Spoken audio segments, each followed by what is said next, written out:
Welcome to the Global Pulse, a short video series where our experts break down a trending topic in international business and why it matters to you. So the second shoe just dropped in a long-running dispute between Airbus and Boeing as to whether subsidies each of them received were illegal and not allowed under the World Trade Organization rules. And this week, the WTO ruled that subsidies that Boeing had been receiving from Washington State are not permissible, and therefore the EU has the right to assign tariffs on goods coming from the United States into Europe, tariffs on up to $4 billion.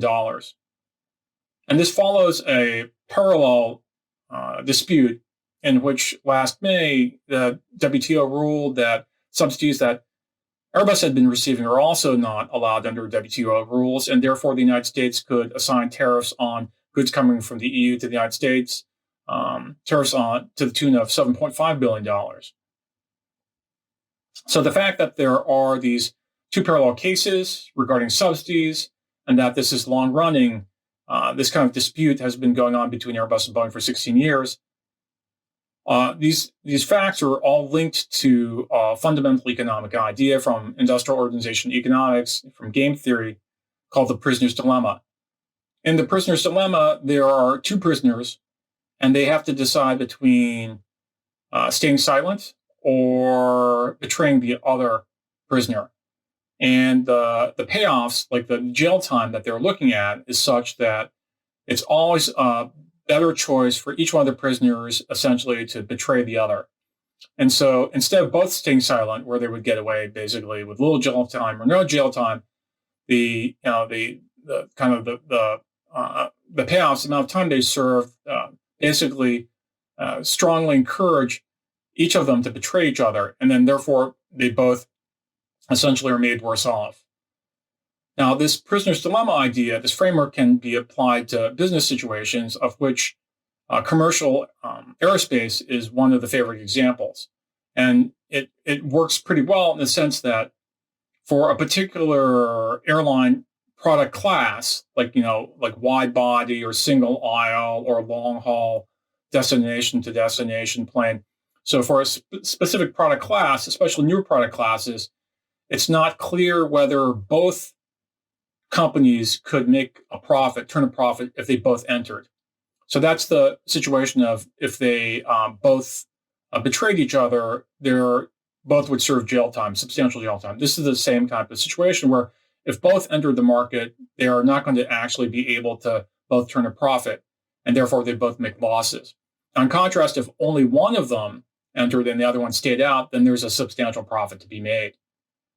And so then the question is, how can one of the airlines encourage the other essentially to stay out? And they can encourage the other to stay out through a subsidy. If they can get their own municipality, their own government, their own locality to award them a subsidy, then their profits become positive even when both Airbus and Boeing enter a new product segment. And so that is basically the logic for the subsidy. And the fact that you have a subsidy and strongly encourages the other aircraft manufacturer to stay out. So if Airbus gets a subsidy for a new product class, it can still make a profit even if Boeing enters. But if Boeing doesn't have a subsidy, it can't make a profit. And then as a result, Boeing chooses to stay out. So that's the source of the subsidy, for one manufacturer to be profitable, even if the other manufacturer enters, and therefore to encourage the other manufacturer not to enter. Now, the long-running nature of this dispute is linked to the fact that there are, across time, new products that are being rolled out, new product classes that are being rolled out.